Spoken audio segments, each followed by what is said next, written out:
Okay, hello. I was going to do a thing a few days ago where I was like, give me an emoji and I'll give you an Emmerdale character to befriend, and then I never gave anyone any Emmerdale characters to befriend, but it turns out that Instagram won't let me post like more than one video in a response, and I really can't infodump in such a short space of time. So anyway, this is Tina Dingle, and I want to tell you about her. This is Tina Dingle. So, for those of you who don't know, the Dingles are like,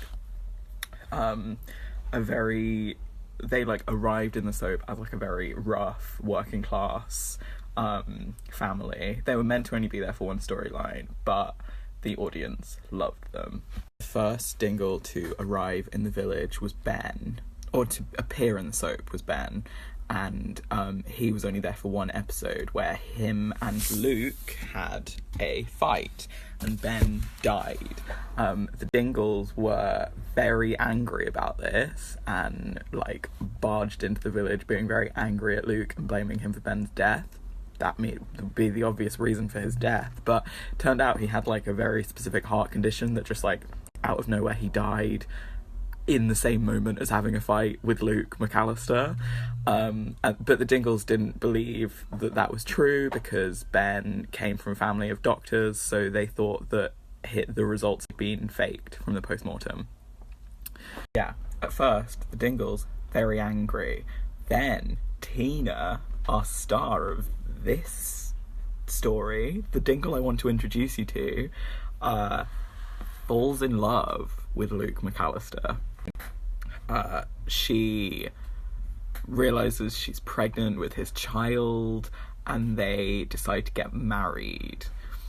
The Dingles, because they are like big on family loyalty, and will continue to do this throughout the show until the present, and this was like in the 90s, the Dingles disowned Tina because she wasn't being loyal to the Dingles. This is Luke and Tina on their wedding day. The Dingles decided to show up to the wedding, and it's a good thing they did because it turned out it was all a ruse, and Tina did all of this to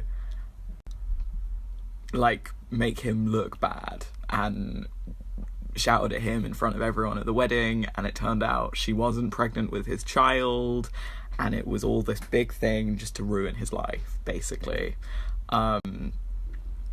The Dingles then obviously took her back in, and then a week later, because he was so heartbroken, Luke like accidentally drove into a fence and died. But then it turned out maybe Tina still had feelings for him. Anyway, Tina was cunning in a way that a lot of the Dingle men weren't, and she was also just like very clever in a way that like her brother Sam was entirely illiterate as an adult, whereas she was like very sly and could like do all this shit. And I think she is very much reflected in Belle Dingle in the present, her younger sister, half sister. But Belle is maybe a bit nicer, but I think that's partly because the Dingles are generally nicer now and have more recently had some like really wholesome storylines about like mental health and like looking out for each other in like slightly more wholesome and less illegal ways, although often quite illegal ways. Anyway, the Dingles are my favourite Emmerdale family, and Tina is a great member of them.